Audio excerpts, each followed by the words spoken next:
দুপুরবেলায় আজকে আছে আমাদের একটা নিমন্ত্রণ, আর বাইরে যা বৃষ্টি শুরু হয়েছে জানি না শেষ পর্যন্ত যেতে পারবো কিনা।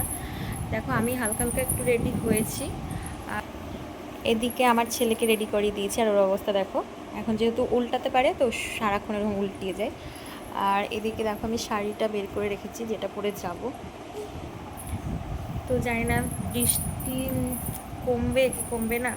এই টাইমটাতে বৃষ্টি খুব একটা হয় না রোজ দিন, আজকে যেহেতু নিমন্ত্রণ আছে তাই বৃষ্টি শুরু হয়ে গিয়েছে।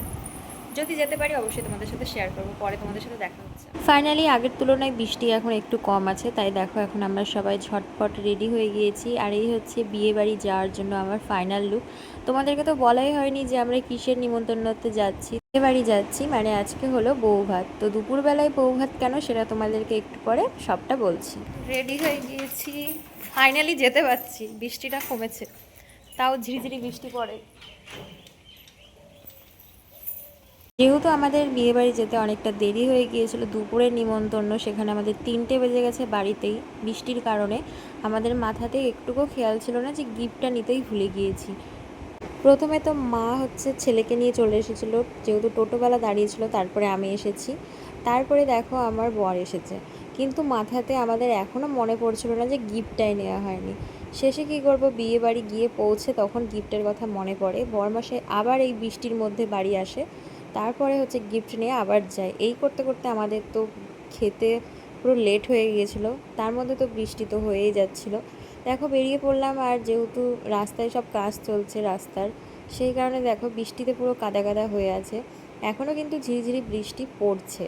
তো এবার বলি যে দুপুরবেলায় নিমন্ত্রণ কেন বিয়ে বাড়ির, তোমরা শুনে হয়তো অবাক হচ্ছ, আমিও প্রথমে শুনে অবাক হয়েছিলাম। যাদের আজকে অনুষ্ঠানে যাচ্ছি তারা তারা কিন্তু ভালোবেসে বিয়ে করে, 4 বছর পর আবার তাদের নতুন করে রেজিস্ট্রি হয়, মন্দিরে গিয়ে বিয়ে হয়। তো সেটারই আজকে ছোট্ট করে অনুষ্ঠান হচ্ছে। আর যেহেতু বর্ষা বাদলের দিন, তাই দুপুরবেলাতেই অনুষ্ঠানটা করেছে। তো আমরা অনুষ্ঠান বাড়ি চলে এসেছি, বর বউ খুবই ব্যস্ত, সেই কারণে আমি আর ভিডিও করিনি। আর যেহেতু নতুন সেরকম কাউকে চিনি না, তাই একটু লজ্জাও লাগছিল। তো এদিকে আমরা এখন বসে আছি, আর বরমশাই গিফট আনতে আবার বাড়ি গিয়েছে। আর এদিকে তো বৃষ্টি পড়েই যাচ্ছে, বৃষ্টি থামার কোনো নামই নেই। তারপরে দেখো আমরা এখন বসে পড়েছি খেতে। আর যাদের বাড়ি এসেছি তাদের বাড়িরই একজনের কাছে আমার ছেলেকে দিয়ে এসেছি। তো এখন আমরা ঝটফট খেয়ে নিব। আর মেনুতে তো অনেক কিছুই ছিল, সেগুলো আর তোমাদের সাথে শেয়ার করলাম না। আর এই যে দেখো বরমশাই বসেছে। তো এদিকে আমাদেরকে পাতা, লেবু, ভাত দিয়ে দিয়েছে, সাথে কিন্তু অনেক কিছুই ছিল।